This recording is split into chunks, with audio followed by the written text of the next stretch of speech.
Hi friends, welcome to this channel. दोस्तों, आज के इस वीडियो में हम बात करने वाले हैं बीएड के सब्जेक्ट कम्बिनेशन के बारे में। दोस्तों, पिछले वीडियो में हमने ग्रेजुएशन के सब्जेक्ट कम्बिनेशन के बारे में बात किया था। आई होप कि आपने उस वीडियो को ज़रूर देखा होगा। अगर आपने उस वीडियो को नहीं देखा है तो एक बार जो है वो उस वीडियो को ज़रूर देख लीजिएगा।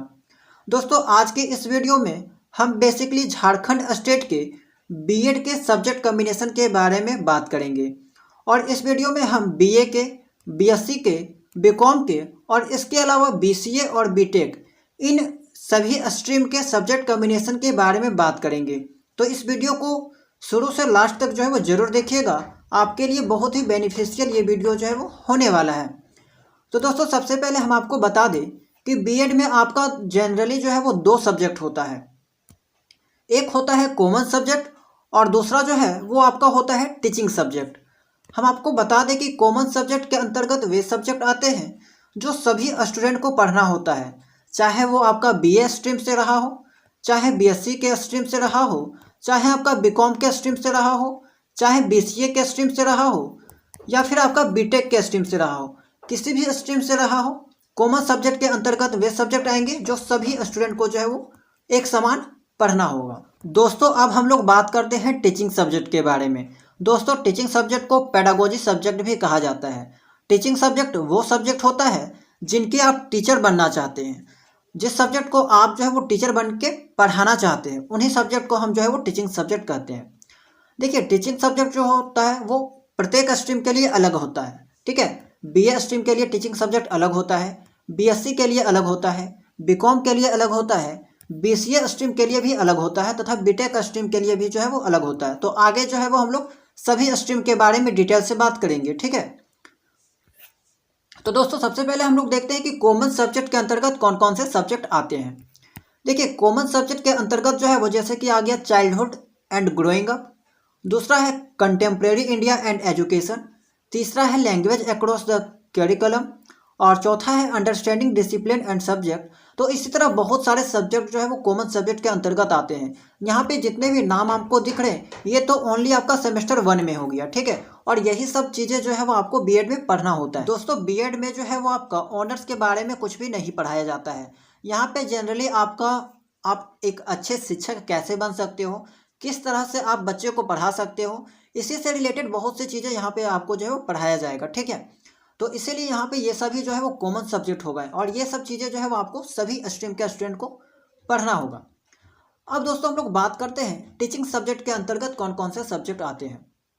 ठीक है, तो देखिए यहाँ पे सबसे पहले हम बात करें कि बीएससी वाले स्ट्रीम के स्टूडेंट वालों के लिए। देखिए, ये है आपका बीएससी वाले। तो यहाँ पे हम आपको बता दें कि वैसे स्टूडेंट जो आगे चलकर मैथमेटिक्स के टीचर बनना चाहते हैं उनके लिए मैथ सब्जेक्ट यहाँ पे रखना होता है। ठीक है, वे लोग जो है वो मैथ सब्जेक्ट रख सकते हैं।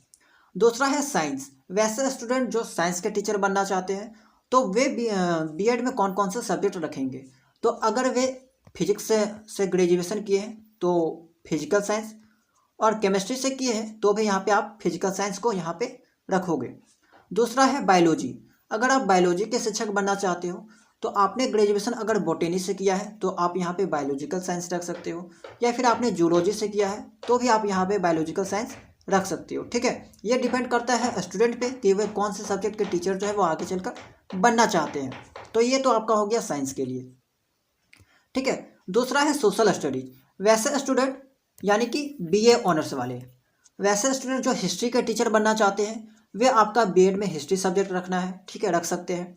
दूसरा, सिविक्स का अगर टीचर बनना है यानी कि पॉलिटिकल साइंस तो आप सिविक्स यहाँ पे रखोगे। तीसरा है जियोग्राफी। तो जियोग्राफी का टीचर बनना है तो आप जियोग्राफी रखोगे। इकोनॉमिक्स का बनना है तो आप इकोनॉमिक्स रखोगे। सेम यहाँ पे आ जाता है कॉमर्स वाले स्टूडेंट्स के लिए। यहाँ पे हम जो है वो फर्दर बात करेंगे कि कॉमर्स वाले स्टूडेंट अपने ऑनर्स के अलावा भी कौन कौन से सब्जेक्ट रख सकते हैं। साइंस वाले स्टूडेंट जो है वो अपने ऑनर्स के अलावा भी कौन कौन सब्जेक्ट यहाँ पे रख सकते हैं। लेकिन यहाँ पे सबसे ज़्यादा बेनिफिट जो होता है वो आपके ऑनर्स वाले सब्जेक्ट का ही होता है। यानी कि 99% स्टूडेंट जिन्होंने अपना ऑनर्स किया है जिस सब्जेक्ट से, उसी सब्जेक्ट को यहाँ पे जो है वो टीचिंग सब्जेक्ट में रखते हैं। इसके अलावा बीएड में कौन कौन से सब्जेक्ट होते हैं जिन्हें आप लोग रख सकते हैं। लैंग्वेज पेपर में आप हिंदी रख सकते हैं, इंग्लिश के टीचर बनना चाहते हैं तो इंग्लिश रख सकते हैं, संस्कृत रख सकते हैं, उर्दू रख सकते हैं, बांग्ला रख सकते हैं। इसके अलावा यहाँ पे बहुत सारे सब्जेक्ट आ जाते हैं लैंग्वेज सब्जेक्ट के अंदर, जिसमें आपका 20 से 25 सब्जेक्ट होते हैं। और ये जो है वो आपका यूनिवर्सिटी पे डिपेंड करता है कि वहाँ पे कौन कौन से सब्जेक्ट जो है वो अवेलेबल हैं। तो दोस्तों ये तो हुआ कि बीएड में जो है वो कौन कौन से सब्जेक्ट आते हैं, ठीक है, कौन कौन से सब्जेक्ट जो है वो आप टीचिंग सब्जेक्ट्स के फॉर्म में रख सकते हो।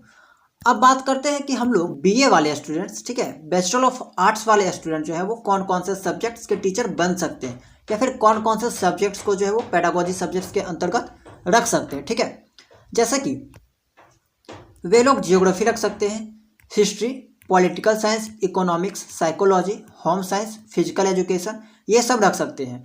इसके अलावा वे लोग चाहें तो ये सब सब्जेक्ट भी यहाँ पे जो है वो लैंग्वेज पेपर भी रख सकते हैं।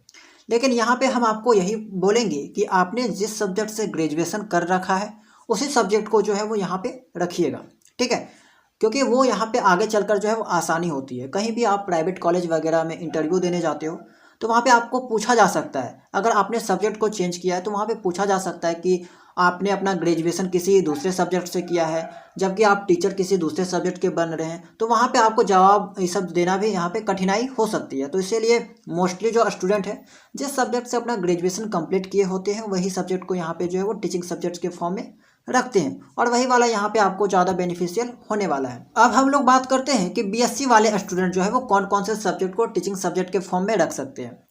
दोस्तों यहाँ पे जिन्होंने फिजिक्स से ग्रेजुएशन किया है वे लोग फिजिक्स ही रखें, केमिस्ट्री से किया है केमिस्ट्री ही रखें, और ये दोनों जो है वो आपका फिजिकल साइंस के अंतर्गत आ जाता है। वहाँ पे आपको बीएड के फॉर्म में जब आपको फिल करना होता है वहाँ पे आप फिजिकल साइंस फिल करना होगा, ठीक है। मैथ के टीचर बनना है तो आप लोग मैथ रखिएगा, बायोलॉजी के टीचर बनना है तो आप लोग यहाँ पे जूलॉजी या फिर बॉटनी, ठीक है, ये आपको यहाँ पे रखना होगा, ठीक है।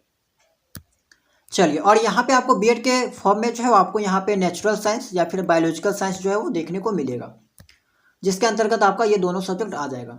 अब हम लोग बात करते हैं बीकॉम के बारे में कि बीकॉम वाले स्टूडेंट जो है वो टीचिंग सब्जेक्ट्स में कौन कौन सा सब्जेक्ट रख सकते हैं। देखिए, रखने की अगर बात करें तो यहाँ पे जो पाँचों सब्जेक्ट आपको दिख रहा, ये चारों सब्जेक्ट, इन चारों सब्जेक्ट को रख सकते हैं। लेकिन आपको ये देखना होगा कि कौन कौन से सब्जेक्ट यहाँ पे आपके लिए बेनिफिशियल हो सकता है। देखिए, आप लोग किए हैं ग्रेजुएशन प्लस बीएड, यानी कि आप लोग जो है वो 10th तक टीचर बन सकते हो। तो आप खुद सोचिए कि अकाउंटेंसी की पढ़ाई तो होती नहीं है 10th तक, बिजनेस स्टडीज की पढ़ाई होती नहीं है 10th तक, स्टेटिस्टिक्स ये सब हायर स्टूडेंट्स के लिए होती है, ये सब की पढ़ाई तो होती नहीं है। तो ये सब आपको जो है वो काम देने वाला नहीं है। लेकिन अगर आप कॉमर्स बैकग्राउंड से बिलोंग करते हो तो आपके लिए यहाँ पे बेनिफिट हो सकता है इकोनॉमिक्स। इकोनॉमिक्स से आप लोग जो है वो बीएड कर सकते हो, यानी बीएड में जो है वो इकोनॉमिक्स सब्जेक्ट को रख सकते हो। लेकिन अब बात आती है कि अगर कोई स्टूडेंट अकाउंटेंसी से करना चाहता है तो आप अकाउंटेंसी से भी कर सकते हो, लेकिन यहाँ पे आपको जो है वो फिर पीजी करना होगा, ठीक है, तभी आप पीजी के टीचर बन सकते हो। बिजनेस स्टडीज से बीएड करना चाहते हो तो आपको पीजी करना होगा, और यहाँ पे आप पीजीटी के टीचर बन सकते हो, ठीक है। उसी तरह स्टेटिस्टिक्स भी हायर स्टूडेंट्स के लिए होता है, ये अगर आप इससे बीएड करोगे तो आपको पीजी करना होगा, और आगे चलकर आप लोग पीजीटी के टीचर भी बन सकते हो। अब हम लोग बात करते हैं बीसीए के बारे में कि वैसे स्टूडेंट जो बीसीए किए हैं और आगे चलकर जो है वो यहाँ पे बीएड करने वाले हैं या फिर कर रहे हैं, ठीक है, तो वे लोग कौन कौन से सब्जेक्ट को जो है वो यहाँ पे रखेंगे। तो उनके लिए कंप्यूटर साइंस प्लस साइंस ये एक ऑप्शन है, दूसरा ऑप्शन जो है वो मैथ्स प्लस साइंस है, ठीक है। तो ये दोनों सब्जेक्ट यहाँ पे आप रख सकते हो और आगे चलकर इन्हीं का टीचर जो है वो बन सकते हो। नेक्स्ट बात करते हैं बीटेक के बारे में। वैसे स्टूडेंट जो बीटेक के बाद बीएड करना चाहते हैं वे लोग कौन कौन से सब्जेक्ट को रखेंगे। तो उनके लिए यहाँ पे 3 ऑप्शन होता है, एक मैथ, दूसरा फिजिकल साइंस और तीसरा कंप्यूटर साइंस। फिजिकल साइंस में आपका फिजिक्स और केमिस्ट्री दोनों आ जाता है, ठीक है। अगर आप बीटेक किए हुए हो तो ये सब सब्जेक्ट को जो है वो आप लोग बीएड में रख सकते हो, और आगे चलकर जो है वो यहाँ पे इनके टीचर बन सकते हो। मैथ का टीचर बनना है मैथ रख सकते हो, फिजिकल साइंस का टीचर बनना है तो फिजिकल साइंस रख सकते हो, ठीक है। फिजिक्स या केमिस्ट्री का टीचर बनना है तो ये ऑप्शन रख सकते हो, कंप्यूटर साइंस का टीचर बनना है तो ये रख सकते हो, ठीक है। तो ये आपके लिए यहाँ पे बेनिफिशियल होने वाला है। तो दोस्तों आई होप कि आपको इस वीडियो के माध्यम से ये समझ में आ गया होगा कि सब्जेक्ट कॉम्बिनेशन बीएड में कैसे रखा जाता है, कौन सा सब्जेक्ट आपके लिए बेनिफिशियल हो सकता है। यहाँ पे हम आपको यही बताएंगे कि आपने जिस सब्जेक्ट से ऑनर्स कर रखा है वही सब्जेक्ट आपके लिए ज़्यादा बेनिफिशियल होने वाला है, तो उसी सब्जेक्ट को आप लोग जो बीएड में रख सकते हो। एंड आई होप कि आपको ये वीडियो समझ में आई होगी। वीडियो पसंद आई होगी तो वीडियो को लाइक कर दीजिएगा, और अगर आप इस चैनल में नए होंगे तो चैनल को सब्सक्राइब कर दीजिएगा। और आपको अगर सब्जेक्ट कॉम्बिनेशन से रिलेटेड कोई भी डाउट है तो आप लोग कमेंट सेक्शन में पूछ सकते हो, ठीक है। तो मिलते हैं नेक्स्ट वीडियो में किसी नए इन्फॉर्मेशन के साथ।